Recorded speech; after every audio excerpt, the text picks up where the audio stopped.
When you're pitching a website to your client, you obviously want to talk about website loading speed and how fast the website loads and all that stuff. Another way to phrase this is website responsiveness. And by doing that, you can set yourself apart from the competition, because the competition will talk about website responsiveness and saying, this is what it looks on desktop, this is what your website looks on mobile, this is what your website looks on the phone. However, website responsiveness also includes how fast does the website respond to user input? Is the scrolling smooth? Are animations working smoothly across devices? Is the website loading fast? And that is what I want to talk about in this video. You see, website responsiveness can make or break the business outcome a website is supposed to have for your customer. 1 in 4 website visitors leaves the website if it takes longer to load than 4 seconds. And 4 seconds is already godsend if you ask me. A website should load within 2 seconds maximum, maybe 3 seconds when you are on a mobile connection, but you want to make it as fast as possible and as responsive to user input as possible. So when you're briefing your client, when you're having these first conversations and you're seeing that you compete with other agencies or freelancers for a project, talk about website responsiveness not just in terms of design.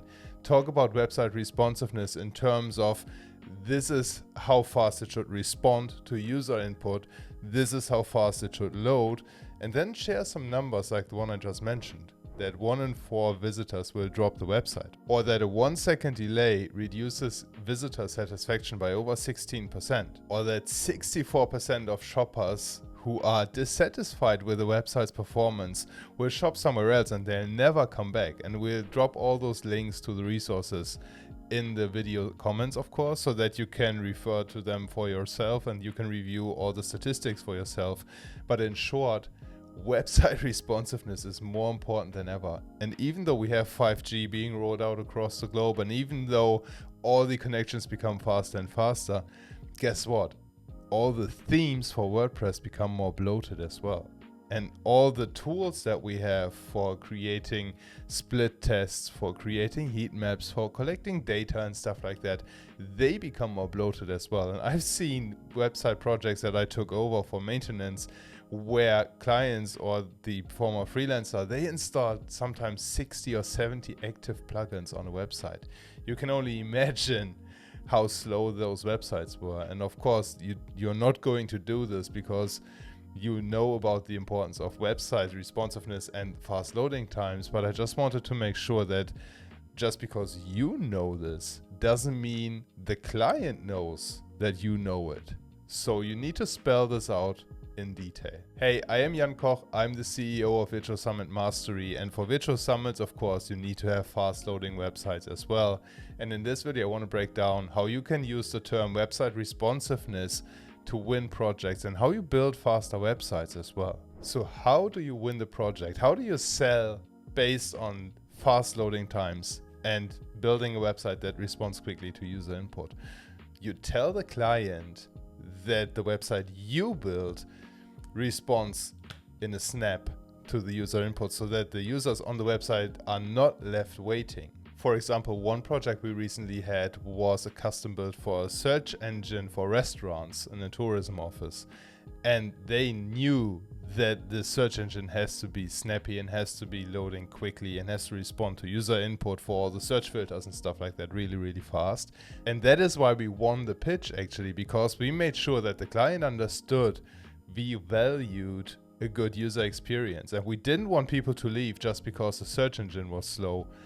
So that was one plus for us. Just in the project brief, as we outlined the responsiveness of that search engine, that gave us a lot of boost, as they told us later on.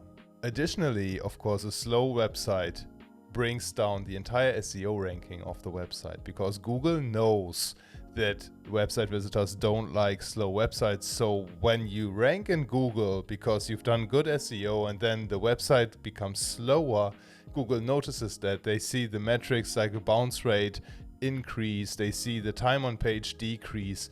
They will lower your rankings because Google is interested in showing the most pleasant search results to the clients, the users and the searchers in that regard.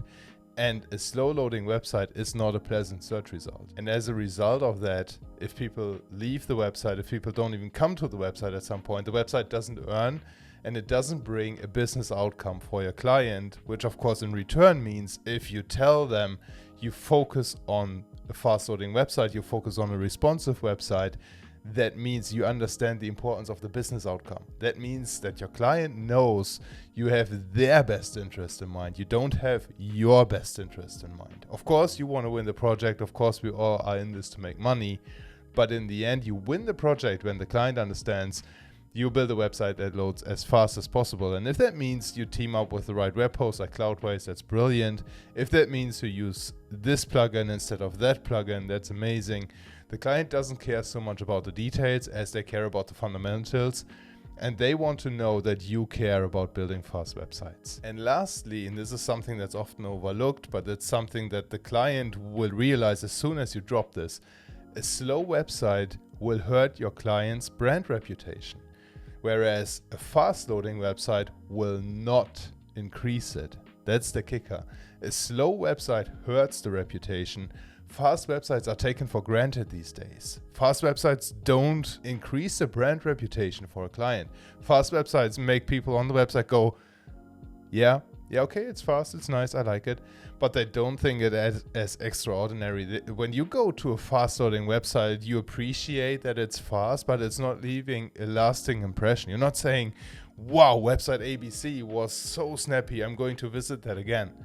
Nobody says that, right? But we all remember that one website that made us wait 5 seconds while we were in the waiting line at the groceries and we wanted to check something and we didn't have the time to have that website load. That is what we remember. So how do you build a fast website? I want to share 5 things with you today. Number 1, that's very, very important, the geographical proximity to the target audience. If you have a global business instead, or if you have a global audience at least, you need to have a data center that is distributed across the entire globe. And what's that type of data center? It's called a content delivery network. So essentially what you do is you have the website hosted in one data center, and then the data center clones it across all the data centers in the content delivery network. And that is how, whenever somebody opens the website gets loaded from the closest node of that content delivery network to that specific person. And that is how you increase geographical proximity in the entire globe. You also want to be able to scale your server. So as the traffic grows, you'll need more server resources to handle the website loading speed, to keep the website loading fast. And that is something that Cloudways can do for you very, very easily. But you need to have the ability. Some hosts do auto-scaling. Cloudways gives you the control of doing that. Whatever way you prefer, you need to have the ability to upscale server resources as the traffic grows. Very, very important. The last thing you want to happen is that a paid traffic campaign, for example, hits a home run. You drive 10,000 people to the website and the server breaks down because you can't handle the traffic. That would be wasting money, would be hurting the brand reputation quite a bit. So you want to avoid that by knowing that you can scale the server when you need it to. The third point, if you have custom code, we've made a video about that and we'll link this above in the info box. If you have custom code, make sure it is performance oriented. Follow the WordPress coding standards, follow the best practices. There are tons of resources on WordPress.org about that. Check the WordPress codex. Make sure that you use things like caching, like database query caching, for example. Make sure that you only load resources when a custom shortcode is used, for example, so that the JavaScript and the CSS files rendering the shortcode output are only used on pages where the shortcode is actually used. Just 2 very simple examples that can have, if they accumulate, a big impact on the loading performance of the website. Fourth, and this goes without saying, but I'll still mention it, do not add bloatware to the website, meaning do not slap as many plugins on as you can. I'm sure you have your stack already of default plugins that you like to use on every single build. Make sure that you keep that stack as lean as possible, that the plugins work together nicely, that things like broken link checker, for example, is not permanently activated. It puts a lot of load on the database. Other plugins like that do it as well. So make sure that you do your due diligence in terms of what types of plugins are installed and that you keep that list to a minimum. Do not bloat the server, do not bloat the WordPress installation. And lastly, and this is an important one, you want to have a web host that has a scalable pricing model, meaning when you resell hosting for a fast website, obviously that is a big selling point, is you want to sell hosting not just for the recurring revenue, but also that you are in control over the entire infrastructure, over the entire stack of the website. And you need to have a hosting partner with a scalable business model so that as the website traffic grows and as you see more need for server resources, you can scale your pricing to the client, but you also do not lose the margin when you have to pay the web hoster. And Cloudways ticks all of these boxes, and that's why I'm a proud Cloudways Maverick. I use them since 2015, and I have all the websites for myself and for clients on Cloudways, and I've been more than impressed with the stability so far. And of course there are other web hosts as well, and of course I am biased because this is a Cloudways video and because I'm working with Cloudways, but I put my name to the brand because I trust it and I know how good the brand is. Of course there are other hosts as well, so you do your research. I can say that for me and for friends of mine and people who I refer to Cloudways, it works great. You do your research, you make sure that the host you choose has the requirements you need, and if you want to give Cloudways a trial, there's a free trial linked right below this video. Hit subscribe if you want to have more news like this, if you want to have more videos that help you scale your business, win more projects. We've got a lot of good stuff coming. Thanks so much for watching.